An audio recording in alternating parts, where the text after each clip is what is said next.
ഒരു നിമിഷം യാദവിൻ്റെ വാക്കുകളിൽ പകച്ചുകൊണ്ട് അവൾ അവനെ തന്നെ നോക്കി നിന്നു. അവൻ്റെ വാക്കുകൾ അവളുടെ മനസ്സിലൂടെ ഓടിക്കൊണ്ടിരുന്നു. ആ വാക്കുകൾ ഓരോന്നായി കീറി മുറിച്ച് പരിശോധിച്ചുകൊണ്ടിരുന്നു. എന്നാൽ അപ്പോഴേക്കും അവിടേക്കൊരു വെടി ശബ്ദം ഉയർന്നു വന്നു. ഞെട്ടിക്കൊണ്ട് മുൻപോട്ട് നോക്കി ആമി കാണുന്നത് തനിക്ക് നേരെ നിൽക്കുന്ന സേവ്യറിനെയും അവൻ്റെ കയ്യിൽ കിടന്നു കുതറുന്ന മുഖംമൂടി ധരിച്ച മറ്റൊരാളെയും. അതേസമയം തന്നെ യാദവും തിരിഞ്ഞു നോക്കിയിരുന്നു. സേവ്യറിൻ്റെ കയ്യിൽ കിടന്നു കുതറുന്ന ആളെയും അവൻ്റെ വലത്തെ കയ്യിലെ ഗണ്ണും കണ്ടതും അവിടെ നടന്നത് എന്താണെന്ന് അവൻ ഊഹിക്കാമായിരുന്നു. നിമിഷ നേരം കൊണ്ട് യാദവിൻ്റെ കണ്ണുകൾ ചുവന്ന മുഖമായി വലിഞ്ഞു മുറുകി. ദേഷ്യത്തോടെ അവൻ അടുത്തേക്ക് നീങ്ങിയതും അയാൾ സേവ്യറിനെ പുറകിലേക്ക് തള്ളിക്കൊണ്ട് മുന്നോട്ട് നീങ്ങിയിരുന്നു. വലത്തെ കയ്യിൽ ഇപ്പോഴും ബാൻഡേജ് ഉള്ളതുകൊണ്ട് പ്രതീക്ഷിക്കാതെയുള്ള അയാളുടെ നീക്കത്തിൽ പ്രതിരോധിക്കാൻ അവന് കഴിഞ്ഞില്ല. എന്നാൽ സേവ്യറിനെ താഴേക്ക് തള്ളിയിട്ടുകൊണ്ട് മുൻപോട്ട് നീങ്ങി അവന് നേരെ ചെന്ന് നിന്നത് ആമിയുടെ അടുത്തേക്കായിരുന്നു. അവളുടെ നെറ്റിയിലേക്ക് ഗൺ ചൂണ്ടി നിൽക്കുമ്പോൾ ഒരു നിമിഷം അയാളുടെ പ്രവൃത്തിയിൽ ശ്വാസം പോലും എടുക്കാൻ കഴിയാതെ ആമി നിന്നു. അവളുടെ ഉള്ളിൽ വല്ലാത്ത ഭയം കുമിഞ്ഞുകൂടി. നെറ്റിയിൽ വിയർപ്പ് പൊടിയുമ്പോഴും അവളുടെ കൈകൾ തൻ്റെ കുഞ്ഞിനെ പൊതിഞ്ഞു പിടിച്ചിരുന്നു. എന്നാൽ ഇതേ സമയം ഒട്ടും പ്രതീക്ഷിക്കാതെയുള്ള അയാളുടെ നീക്കത്തിൽ ഒന്നും ചെയ്യാൻ കഴിയാതെ പതറി നിൽക്കുകയായിരുന്നു യാദവ്. അടുത്തേക്ക് വരരുത്, വന്നാൽ. തൻ്റെ അടുത്ത് ഭയത്തിൽ വിറച്ചു നിൽക്കുന്ന ആമയുടെ നെറ്റിയിലേക്ക് ഗൺ ചൂടിക്കൊണ്ട് അയാൾ ചേർത്തുകൊണ്ട് അയാൾ അലറി. എന്നാൽ അപ്പോഴും അവനെ തന്നെ നോക്കി നിൽക്കുകയായിരുന്നു യാദവ്. അവൻ്റെ കണ്ണുകൾ അയാളുടെ തോക്കിന് മുൻപിൽ നിന്ന് വിറയ്ക്കുന്ന ആമയിലായിരുന്നു. തന്നെ നോക്കി നിൽക്കുന്ന യാദവിനെ കണ്ടതും അയാളുടെ ഉള്ളിൽ ക്രൂരമായി ചിരിവിരിഞ്ഞു. യാദവിനെ നോക്കിക്കൊണ്ട് തന്നെ അയാൾ തൻ്റെ കയ്യിലുള്ള ഗണ്ണ് ആമിയുടെ നെറ്റിയിലുള്ള ഗണ്ണെടുത്ത് താഴേക്ക് കൊണ്ടുവന്നു. എന്നിട്ട് ആമിയുടെ ചെറുതായി വീർത്തു നിൽക്കുന്ന വയറിലേക്ക് ആ ഗണ്ണ് അമർത്തി പിടിച്ചു. അയാളുടെ ആ പ്രവൃത്തിയിൽ ആമിക്ക് തൻ്റെ ശ്വാസം നിന്നു പോകുമെന്ന് തോന്നി. ഭയത്തിൻ്റെ അങ്ങേയറ്റം എത്തിയിരുന്നു അവൾ. അവളുടെ ശരീരം മുഴുവൻ കിടുകിട വിറക്കാൻ തുടങ്ങി. നിനക്ക് ഈ ലോകത്തെ ഏറ്റവും വിലപ്പെട്ടത് ഇവരല്ലേ? അപ്പോൾ നിന്റെ മുൻപിൽ വെച്ച് തന്നെ ഇവരെ ഇല്ലാതാക്കിയാലോ?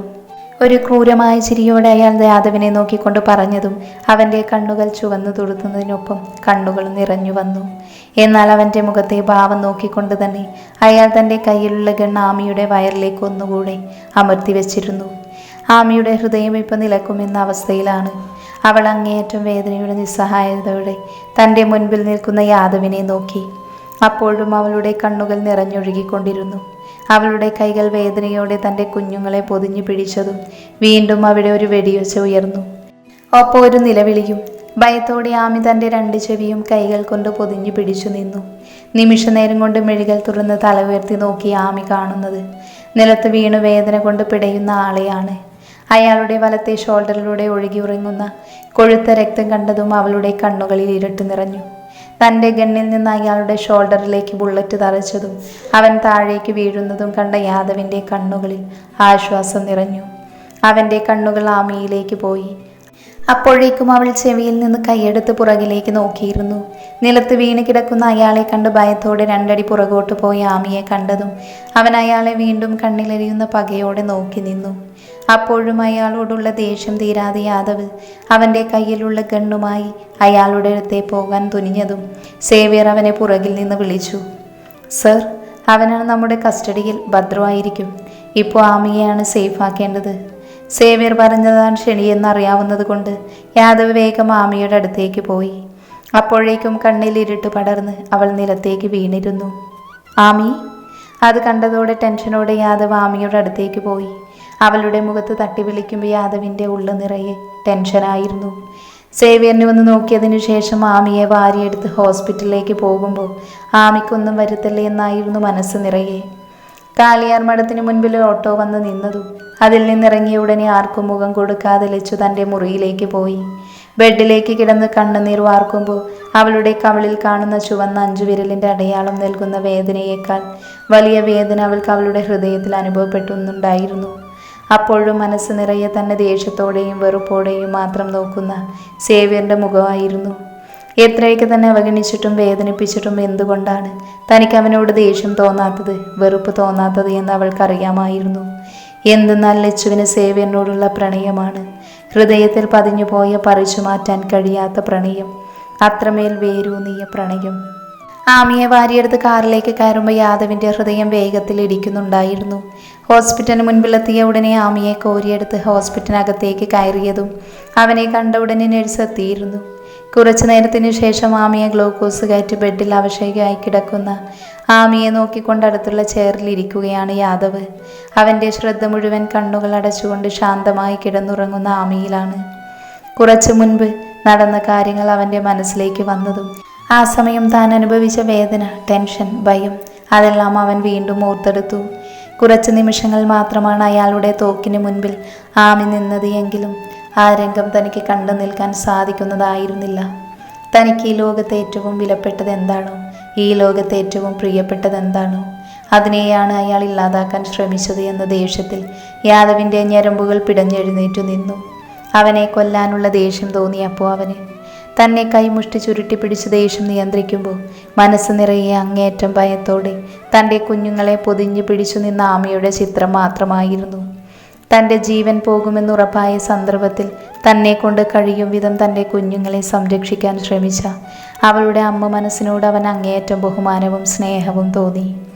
ഈ കഴിഞ്ഞ ദിവസങ്ങളിൽ പലപ്പോഴും തന്നോട് വെറുപ്പും പുച്ഛവും ദേഷ്യവും പകയും കാണിച്ചിട്ടുണ്ടെങ്കിലും ഇന്ന് വരെ അതിൻ്റെ ഒരംശം പോലും തൻ്റെ രക്തത്തോട് അവൾ കാണിച്ചിട്ടില്ല എന്ന് മാത്രമല്ല, ഇന്ന് ഈ ലോകത്ത് മറ്റെന്തിനേക്കാൾ സ്നേഹിക്കുന്നതും അവരെയാണെന്ന് അവൻ അറിയാം. ഒരിക്കൽ കൂടി മയങ്ങിക്കിടക്കുന്ന ആമിയുടെ മുഖത്തേക്ക് യാദവ് നോക്കി. പതിയെ ചെയറിൽ നിന്ന് എഴുന്നേറ്റ് അവൾക്കടുത്തേക്ക് പോകുമ്പോൾ അവൻ്റെ കണ്ണുകളിൽ നീർ പൊടിഞ്ഞിരുന്നു. കാളിയാർ മഠത്തിന് മുറ്റത്ത് വലിയ ആഡംബര കാറ് വന്ന് നിന്നതും അതിൽ നിന്ന് അരുണിമ പുറത്തേക്കിറങ്ങി. ഇളം മഞ്ഞ നിറത്തിലുള്ള വളരെ സിമ്പിളായ സാരി നല്ല ഭംഗിയായി ഉടുത്തിരുന്നു. നെറ്റിയിൽ തൊട്ട ചെറിയ പൊട്ടും അതിനു മുകളിലുള്ള ചന്ദനക്കുറിയും കാണി ഒരു മഹാലക്ഷ്മിയെ പോലെ തോന്നിച്ചിരുന്നു. എന്നാൽ ഈ സമയം മുഴുവൻ കാളിയാർ മഠം മുഴുവൻ ആർത്തിയോടെ അലയുകയായിരുന്നു അവളുടെ കണ്ണുകൾ. പെട്ടെന്ന് മുഖത്തൊരു പുഞ്ചിരിയോടെ മുഖംമൂടി അണിഞ്ഞ് അകത്തേക്ക് കയറുമ്പോൾ ചില പദ്ധതികൾ അവൾ പ്ലാൻ ചെയ്തിരുന്നു. പുറത്തുനിന്ന് 2 പ്രാവശ്യം കോളിംഗ് ബെല്ലടിച്ചിട്ടും ആരും കതക് തുറക്കാതായതും അതുവരെ നിന്നിരുന്ന അരുണിമയുടെ മുഖം ചുളിഞ്ഞു. പിന്നെ വീണ്ടും ഒന്നുകൂടെ കോളിംഗ് ബെൽ അമർത്തിയതും അകത്തുനിന്ന് ആവണി ചെറിയമ്മ വന്ന് കതക് തുറന്നു. പുറത്തു നിൽക്കുന്ന സുന്ദരിയായ പെൺകുട്ടിയെ കണ്ടതും അതാരാണെന്ന് മനസ്സിലാകാതെ അവരുടെ മുഖം ചുളിഞ്ഞു. എന്നാൽ അവരെ നോക്കി ചിരിച്ചുകൊണ്ട് അരുണിമ അവളുടെ അഭിനയം തുടങ്ങി. ആവണി ചെറിയമ്മയല്ലേ? വെടികൊണ്ട് താഴെ വീണ ആളെ സുരക്ഷിതമായ ഒരു സ്ഥലത്താക്കിയതിനു ശേഷം ആമിയെയും യാദവിനെയും കാണാൻ വേണ്ടി ഹോസ്പിറ്റലിലേക്ക് വന്നതാണ് യാദവ്. റിസപ്ഷനിൽ തിരക്കിയപ്പോൾ തന്നെ ആമി കിടക്കുന്ന റൂം നമ്പർ അവർ പറഞ്ഞു കൊടുത്തുകൊണ്ട് സേവ്യർ നേരെ അവിടേക്കായിരുന്നു ചെന്നത്. മുറിയുടെ മുൻപിൽ ചെന്നത് മടഞ്ഞു കിടക്കുന്ന കഥകളിലേക്ക് സേവ്യർ 2-3 പ്രാവശ്യം മുട്ടി നോക്കിയെങ്കിലും ആരും തുറന്നില്ല. പതിയെ ഡോറിൻ്റെ ഹാൻഡിൽ പിടിച്ചൊന്ന് തിരിച്ചു നോക്കിയതും അത് തുറന്നു വരികയും ചെയ്തു. പതിയെ അതിനകത്തേക്ക് തലയിട്ട് നോക്കിയ സേവ്യർ അകത്ത് കാണുന്ന കാഴ്ച വിശ്വസിക്കാൻ കഴിയാതെ നോക്കി നിന്നു. ഹോസ്പിറ്റൽ ബെഡിൽ ശാന്തമായി കിടന്നുറങ്ങുകയാണ് ആമി. അവളുടെ ബെഡിനോട് ചേർന്നൊരു ചെയർ വലിച്ചിട്ട് അവളുടെ കാൽഭാഗത്തോട് തല ചേർത്ത് കിടക്കുവാണ് യാദവ്. 2 കൈകൾ കൊണ്ടും അവളുടെ കാലിൽ അവൻ പിടിച്ചിട്ടുണ്ട്. പോരാത്തതിന് സ്വസ്ഥമായ ഉറക്കിലാണ് 2 പേരും. അതുകൊണ്ട് തന്നെ അവരെ നോക്കിയൊന്ന് ചിരിച്ചുകൊണ്ട് സേവ്യർ കതകടച്ചു. എന്നിട്ട് കുറച്ച് മാറി നിന്നു. ഹോസ്പിറ്റൽ ജനലിലൂടെ പുറത്തേക്ക് നോക്കി നിൽക്കുമ്പോൾ സേവ്യറിൻ്റെ മനസ്സ് നിറയെ ആ ചിത്രമായിരുന്നു. ഇതുവരെ തൻ്റെ മനസ്സിൽ നിന്നിരുന്ന ആ കുഴപ്പിക്കുന്ന ചോദ്യത്തിൻ്റെ ഉത്തരം തനിക്കിപ്പോൾ കിട്ടിക്കഴിഞ്ഞു. യാദവിൻ്റെ മനസ്സിൽ ആമിക്ക് സ്ഥാനമുണ്ട്, ആമിക്ക് മാത്രം. അവൻ്റെ കണ്ണുകൾ വിടർന്നു, അവ ചെറുതായി നിറഞ്ഞു. സേവ്യർ ജീവിതത്തിൽ അവന് ഏറ്റവും പ്രധാനപ്പെട്ടത് യാദവാണ്. സേവ്യർ സന്തോഷങ്ങളും സങ്കടങ്ങളും ആഗ്രഹങ്ങളും സ്വപ്നങ്ങളുമെല്ലാം അവനെ ചുറ്റിപ്പറ്റിയുള്ളവയാണ്. ഈ ലോകത്ത് സേവ്യർ ഏറ്റവും കൂടുതൽ കടപ്പെട്ടിരിക്കുന്നത് അവനോടാണ്, അവനോട് മാത്രം. അതുകൊണ്ടാണല്ലോ ലച്ചുവിനോട് എപ്പോഴും തോന്നിയ ഒരു ഇഷ്ടം പോലും തുറന്നു പറയാനോ പ്രകടിപ്പിക്കാനോ നിൽക്കാതെ അവളെ ആട്ടിയകറ്റുന്നത്. അല്ലെങ്കിലും സേവ്യർ മനസ്സിൽ ലച്ചുവിനേക്കാൾ ഒരുപാട് മുകളിലാണ് യാദവിൻ്റെ സ്ഥാനം. കുറച്ചു നേരത്തെ മയക്കത്തിന് ശേഷം പതിയെ തൻ്റെ കണ്ണുകൾ തുറക്കുമ്പോൾ ആമിക്ക് വല്ലാത്ത ക്ഷീണം തോന്നിയിരുന്നു. എന്നാൽ അതിനേക്കാളെല്ലാം ഉയർന്നു നിന്നത് അല്പം മുമ്പ് കണ്ട ചിത്രമായിരുന്നു. തൻ്റെ നേർക്ക് തോക്ക് ചൂണ്ടി നിൽക്കുന്ന അപരിചിതൻ, പിന്നീട് രക്തം വാർന്ന് നിലത്ത് കിടന്ന അയാൾ, അവസാനം അയാൾക്ക് നേരെ തോക്ക് ചൂണ്ടി നിൽക്കുന്ന യാദവ്. അമ്മേ! ആ നിമിഷത്തെ അവൻ്റെ മുഖഭാവം മനസ്സിലേക്ക് വന്നതും ഒന്ന് ഞെട്ടിക്കൊണ്ട് ആമി ബെഡിലിരുന്നു. എന്നാൽ അതുവരെ ആമിയുടെ കാലിൽ തല ചേർത്ത് വെച്ച് സുഖമായി ഉറങ്ങിക്കൊണ്ടിരുന്ന യാദവ് അവളുടെ പെട്ടെന്നുള്ള പ്രവൃത്തിയിൽ ഉറക്കത്തിന് ഭംഗം വന്ന് എഴുന്നേറ്റിരുന്നു. ബെഡിലിരുന്ന് ചെറുതായി കിതയ്ക്കുന്നവളെ കണ്ടതും അതുവരെയുള്ള തൻ്റെ ക്ഷീണമെല്ലാം മറന്ന് യാദവ് വേഗം അവളുടെ അടുത്തേക്ക് ചെന്നു. എന്തു പറ്റി ആമി? വെപ്രാളത്തോടെ അവളുടെ അടുത്തേക്ക് ചേർന്ന് നിന്ന് ചോദിക്കുമ്പോൾ യാദവിൻ്റെ ഉള്ളിലും പകപ്പായിരുന്നു. എന്നാൽ തൻ്റെ അടുത്തേക്ക് വരുന്ന യാദവിനെ കണ്ടതും അവൾ മുഖം കൊടുക്കാതെ ഒന്നുമില്ലെന്ന് പറഞ്ഞ് ആമി ബെഡിലേക്ക് കിടക്കുമ്പോൾ അവളെ പോലെ തന്നെ അവൻ്റെ മനസ്സും അസ്വസ്ഥമായിരുന്നു. കുറച്ച് സമയത്തിനു ശേഷം അവരുടെ മുറിയുടെ കതക് തുറന്ന് സേവ്യർ അകത്തേക്ക് വരുമ്പോൾ അവൻ്റെ ദൃഷ്ടി ആദ്യം പോയത് ആമി കിടക്കുന്ന ബെഡിലേക്കാണ്. എന്നാൽ അവിടെ ആമിയെ കാണാതായതും അവൻ്റെ ശ്രദ്ധ അതിനടുത്തുള്ള ചെയറിലേക്ക് പോയി. അവിടെ ഫോണിൽ നോക്കി യാദവ് ഇരിപ്പുണ്ട്. പെട്ടെന്നാണ് ബാത്റൂമിൻ്റെ ഡോറ് തുറക്കുന്ന ശബ്ദം കേട്ടത്. ഉടനെ അവർ രണ്ടുപേരുടെയും ശ്രദ്ധ അങ്ങോട്ട് പോയി. അപ്പോഴേക്കും ബാത്റൂമിൻ്റെ കതക് തുറന്ന് ആമി പുറത്തേക്ക് വന്നു. അവളുടെ മുഖത്ത് നല്ല ക്ഷീണം ഉണ്ടായിരുന്നു. നടക്കുമ്പോൾ അവളുടെ കാലുകൾ ഇടറുന്നുണ്ടായിരുന്നു. അത് കാണി ടെൻഷനോടെ യാദവ് ചെയറിൽ നിന്ന് എഴുന്നേറ്റ് അവളുടെ അടുത്തേക്ക് പോയി. അവളെ താങ്ങി നിർത്താനായിരുന്നു അവൻ തൻ്റെ കൈകൾ ഉയർത്തിയെങ്കിലും ആമി യാദവിനെ ഒന്ന് കൂർപ്പിച്ച് നോക്കിയതും അതിൻ്റെ അർത്ഥം മനസ്സിലായതുപോലെ അവൻ മനസ്സോടെ കൈകൾ താഴ്ത്തി. ആമിയെ അവനോട് അടുപ്പിച്ച് ചേർത്ത് പിടിച്ച് ബെഡിലേക്ക് ഇരുത്തണമെന്നുണ്ടായിരുന്നു യാദവിന്. എന്നാൽ അവളുടെ മനസ്സാകെ അസ്വസ്ഥമായിരിക്കുന്ന ഈ സാഹചര്യത്തിൽ ഇനിയും അവളെ ബുദ്ധിമുട്ടിപ്പിക്കാൻ അവന് തോന്നിയില്ല. എന്നാൽ അവനെ മറികടന്ന ഉടനെ ആമി ബെഡിലേക്കിരുന്നു. അപ്പോഴും കണ്ട കാഴ്ചയിൽ കുടുങ്ങിക്കിടക്കുകയായിരുന്നു സേവ്യർ. ആമിയുടെ ഒരു നോട്ടത്തിന് പോലും യാദവിനെ അടക്കി നിർത്താൻ കഴിയുന്നു എന്നത് അവനെ അങ്ങേയറ്റം അത്ഭുതപ്പെടുത്തി. തൻ്റെ നോട്ടത്തിൽ മറ്റുള്ളവരെ വിറപ്പിക്കുന്ന യാദവാണ് ഇന്ന് ആമിക്ക് മുൻപിൽ പതറി നിൽക്കുന്നത്. ഇപ്പം എങ്ങനെയുണ്ട്? അങ്ങോട്ട് കടന്നു വന്നുകൊണ്ട് ചോദിക്കുന്ന ഡോക്ടറിനെ കണ്ടതും അവരെ നോക്കി ആമി ഒന്ന് ചിരിച്ചു. ആമിയുടെ അടുത്തേക്ക് വന്ന് അവളുടെ പ്രഷർ നോക്കിയതിനു ശേഷം ഡോക്ടർ ആമിയോട് പറഞ്ഞു, എന്താ ആമിത്, ഈ ടൈമിൽ ഇങ്ങനെ ടെൻഷൻ അടിക്കാൻ പാടില്ലെന്നറിയില്ലേ? അത് അമ്മയുടെയും കുഞ്ഞിനെയും ബാധിക്കും. അതുകൊണ്ട് സന്തോഷമായിരിക്കണം. പിന്നെ നന്നായി ഭക്ഷണം കഴിക്കണം. ഒരാളല്ല, രണ്ടാളാണ് ഉള്ളിലുള്ളത് എന്നുള്ള ഓർമ്മ വേണം എപ്പോഴും. ഗൗരവത്തിൽ ആമിയെ നോക്കിക്കൊണ്ട് ഡോക്ടർ പറയുമ്പോൾ അതിനൊന്ന് തലയാട്ടി ആമി. ഇപ്പോൾ വീട്ടിലേക്ക് പോകാം, പക്ഷേ എപ്പോഴും ഒരു ശ്രദ്ധ വേണം. അറിയാലോ, 5 മന്ത് കംപ്ലീറ്റ് ആയി. ആമിയുടെ ഹെൽത്ത് വെച്ച് നോക്കുമ്പോൾ ഡെലിവറി നേരത്തെ നടക്കാൻ സാധ്യതയുണ്ട്. യാദവിനെ നോക്കിക്കൊണ്ട് ഡോക്ടർ ഗൗരവത്തിൽ പറയുമ്പോൾ അവൻ്റെ ഹൃദയമിടിപ്പ് ഉയർന്നിരുന്നു. നേരത്തെ ഒന്ന് പറയുമ്പോൾ ഡോക്ടറിനെ നോക്കിക്കൊണ്ട് ഗൗരവത്തിൽ യാദവ് ചോദിക്കുമ്പോൾ അവൻ്റെ വാക്കുകളിൽ നിറഞ്ഞ ആവലാതി ഡോക്ടർ തിരിച്ചറിഞ്ഞിരുന്നു. പേടിക്കാനൊന്നുമില്ല സർ. നേരത്തെ എന്ന് പറയുമ്പോൾ എന്തായാലും 7 മന്ത് കഴിയും. ഒന്ന് ശ്രദ്ധിക്കണം. ഇപ്പോൾ വീട്ടിലേക്ക് പോകാം. ചെക്കപ്പിന് വന്നാൽ മതി. ആമിക്ക് ഡിസ്ചാർജ് വാങ്ങിയതിനു ശേഷം കാറിനടുത്തേക്ക് പോകുവാണ് ആമിയും യാദവും. അവർക്ക് പുറകെ സേവ്യറുമുണ്ട്. ആമിക്ക് നല്ല ക്ഷീണം ഉണ്ടായിരുന്നു. അതുകൊണ്ട് തന്നെ അവളുടെ കാലുകൾ ഇടറി തുടങ്ങി. കാലിടറി മുൻപോട്ട് വീഴാൻ പോയ ആമിയെ ഒന്ന് ചോദിക്കാനോ പറയാനോ നിൽക്കാതെ തൻ്റെ കൈകളിൽ കോരിയെടുത്തുകൊണ്ട് യാദവ് മുന്നോട്ട് നടന്നതും അവൾ അവൻ്റെ കയ്യിൽ കിടന്ന് കുതറി തുടങ്ങി. അടങ്ങിക്കിടക്ക്, അല്ലെങ്കിൽ നമ്മൾ രണ്ടുപേരും കൂടെ താഴെ വീഴും. ഈ സമയത്ത് അതിനിടവരുത്തണ്ട.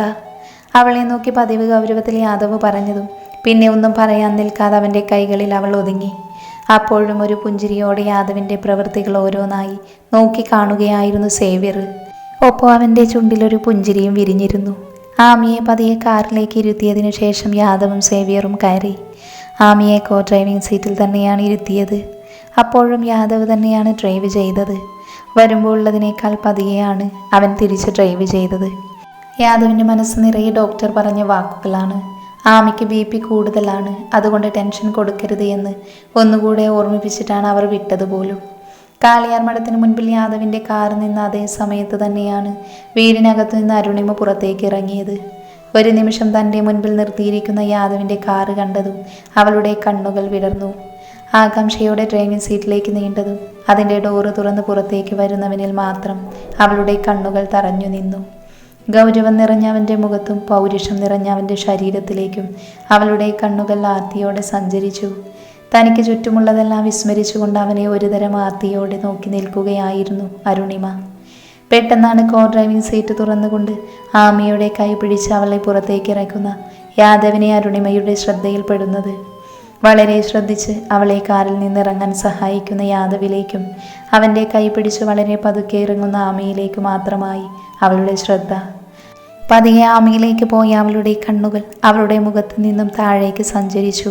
പതിയെ ചെറുതായി വീർത്തു നിൽക്കുന്ന അവളുടെ വയറിലേക്ക് ചെന്നെത്തി. യാദവിൻ്റെ രക്തം അവളുടെ വയറിലേക്ക് നോക്കി അത് പറയുമ്പോൾ അരുണിമയുടെ കണ്ണുകളിൽ ചുവപ്പ് പടർന്നിരുന്നു. യാദവിൻ്റെ താലിയണിഞ്ഞ അവൻ്റെ കുഞ്ഞുങ്ങളെ ചുമക്കുന്ന അവനോട് ചേർന്ന് നിൽക്കുന്ന ആമിയെ അവനിൽ നിന്ന് അകറ്റി മാറ്റി അവളുടെ വയറിനിട്ട് ആഞ്ഞു തൊഴിക്കാൻ തോന്നി അവൾക്ക്. പക്ഷേ സാഹചര്യം അതിനനുകൂലമല്ല എന്ന് മനസ്സിലായതും അവൾ തൻ്റെ ആഗ്രഹങ്ങളെ തൽക്കാലത്തേക്ക് മനസ്സിൽ വെച്ച് പൂട്ടി. പിന്നെ മുഖത്തൊരു ചെറിയ ചിരിയെടുത്തണിഞ്ഞു. കാറിൽ നിന്ന് പുറത്തേക്ക് ഇറങ്ങാൻ തന്നെ ആമിക്ക് നല്ല രീതിയിൽ ബുദ്ധിമുട്ട് തോന്നിയിരുന്നു. ശരീരത്തിനെല്ലാം വല്ലാത്ത വേദനയും ക്ഷീണവും അനുഭവപ്പെട്ടു. നന്നായി ഒന്ന് തല നനച്ച് കുളിച്ചതിന് ശേഷം ഒന്ന് കിടന്നാൽ മതിയെന്നായിരുന്നു അവൾക്ക്.